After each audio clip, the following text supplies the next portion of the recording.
So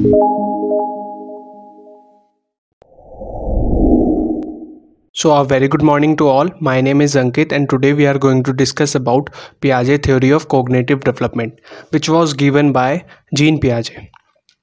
सो जो हमारे gene पियाजे थे वो एक स्विस बायोलॉजिस्ट थे और इनका इंटरेस्ट था एपिस्टेमोलॉजी में। एपिस्टेमोलॉजी क्या होती है? स्टडी ऑफ नॉलेज, या फिर जो हम नॉर्मल लैंग्वेज में बोल सकते हैं कि ज्ञान का निर्माण किस तरह से होता है, जो हमारे दिमाग में प्रोसेस चलता है जब कोई भी चीज़ हम सीखते हैं उसको कौन कौन सी चीज़ें प्रभावित करती हैं, उसकी ही स्टडी या उसकी पढ़ाई को ही एपिस्टेमोलॉजी कहा जाता है। तो पहले तो ये बायोलॉजिस्ट थे, लेकिन धीरे धीरे इनका इंटरेस्ट आपका चाइल्ड डेवलपमेंट एंड साइकोलॉजी में भी बढ़ने लगा। तो इन्होंने क्या किया, एक लेबोरेटरी थी, बिनेट टेस्टिंग लेबोरेटरी, जो कि आपकी पेरिस में थी, जहाँ पे इंटेलिजेंस टेस्ट बनाए जाते थे। इंटेलिजेंस टेस्ट क्या होते हैं कि ये डिसाइड करते हैं कि कोई भी पर्सन कितना इंटेलिजेंस है या उसके अंदर कितना एप्टीट्यूड है उस पॉइंट ऑफ टाइम पर। तो फिर इन्होंने वहाँ पे काम करना शुरू कर दिया और इंटेलिजेंस टेस्ट के बारे में जानने लगे और उन्हें बनाने लगे। साथ ही साथ बच्चों पर भी वो अप्लाई करने लगे।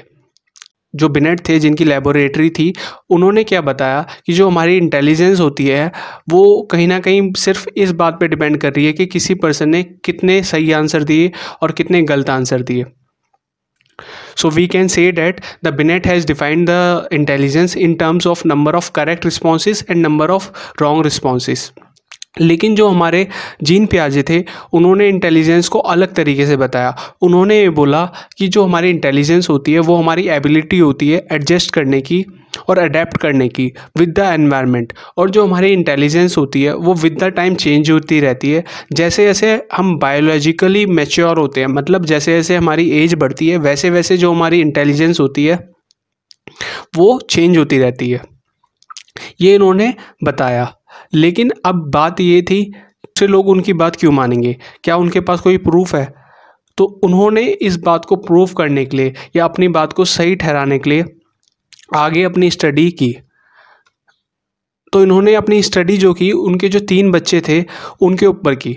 उन्होंने क्या किया कि अपनी वाइफ के साथ, जो उनकी असिस्टेंट थी, उनके साथ अपने बच्चों पर बहुत सारे एक्सपेरिमेंट्स किए, साइकोलॉजिकल एक्सपेरिमेंट्स, और उनसे बहुत सारी फाइंडिंग्स निकाली कि बच्चे किस तरह से सोचते हैं, उनका कॉग्निटिव डेवलपमेंट किस तरह से होता है और उनकी जो सोच है वो किस तरह से विद द एज चेंज होती रहती है।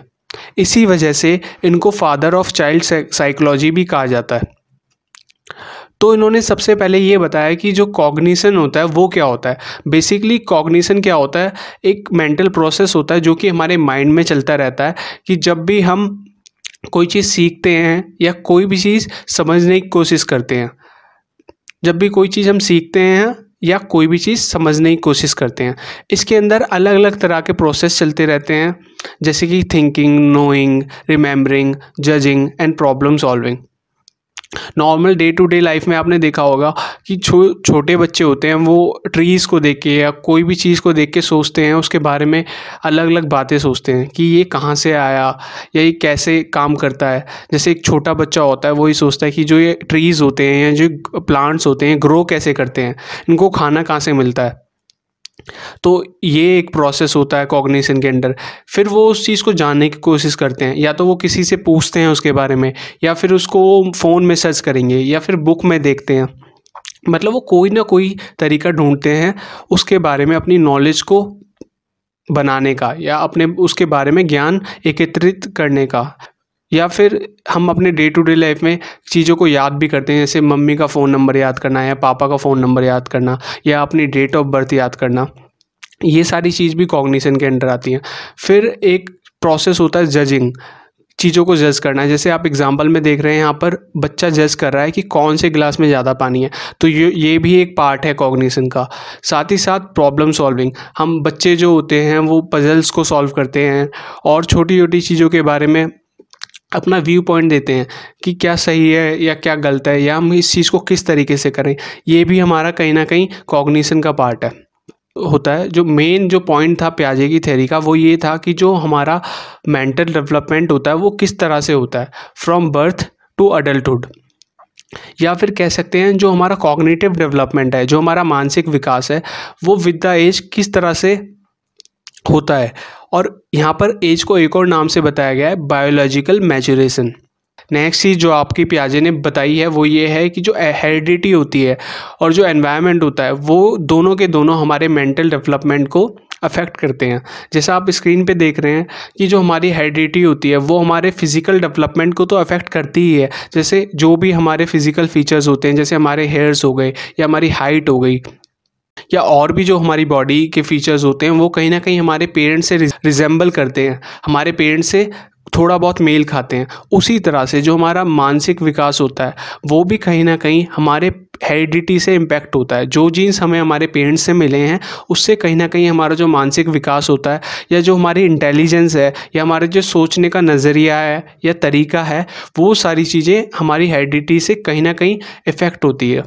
और साथ ही साथ इसके अलावा जो हमारा एनवायरनमेंट होता है, कि हमारे घर में एनवायरनमेंट कैसा है, हमारे घर में लोग हमसे अच्छे से बात कर रहे हैं या बुरे से बात कर रहे हैं, और घर के अंदर पीसफुल माहौल है या थोड़ा डिस्टर्बिंग माहौल है, उनसे भी कहीं ना कहीं जो हमारा मेंटल डेवलपमेंट होता है वो इफ़ेक्ट होता है। और साथ ही साथ जो हमारे सोशल एक्सपीरियंस होते हैं, सोशल एक्सपीरियंस मतलब जैसे बच्चा स्कूल जाता है और वहाँ पे अपने दोस्तों से मिलता है या क्लासमेट्स के साथ पढ़ाई करता है और एक्टिविटीज़ करता है, एंड उसके टीचर्स किस तरह के हैं, वो अच्छे से पढ़ाते हैं नहीं पढ़ाते, या फिर सिर्फ बच्चों को रट्टा लगवाते हैं, और वो वहाँ पे एक्टिविटीज़ का या फिर जो आपका हैंड्स ऑन एक्टिविटीज़ हैं या और जो इंटरेक्टिव मेथड्स हैं उनका यूज़ करते हैं या नहीं करते, कहीं ना कहीं ये सारी चीज़ें भी हमारा जो मेंटल डेवलपमेंट होता है उसको इम्पेक्ट करती हैं।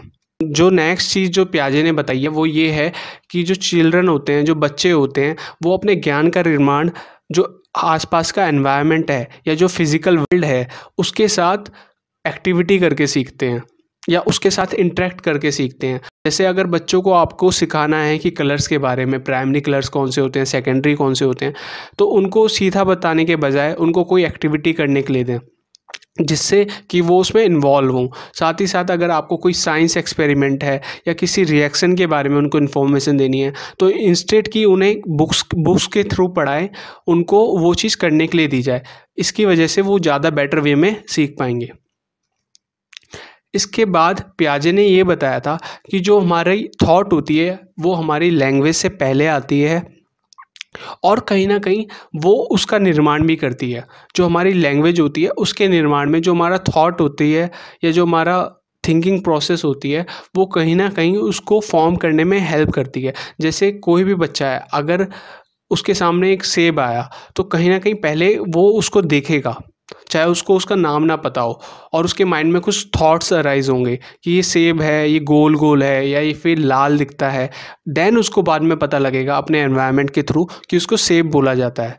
तो इसलिए पियाजे ने ये बात बताई है कि जो हमारा थॉट होती है, जो हमारी थॉट होती है वो हमारी लैंग्वेज से पहले आती है, और कहीं ना कहीं हमारी जो थॉट होती है वो हमारे लैंग्वेज को डिटरमाइन करती है या फॉर्म करती है।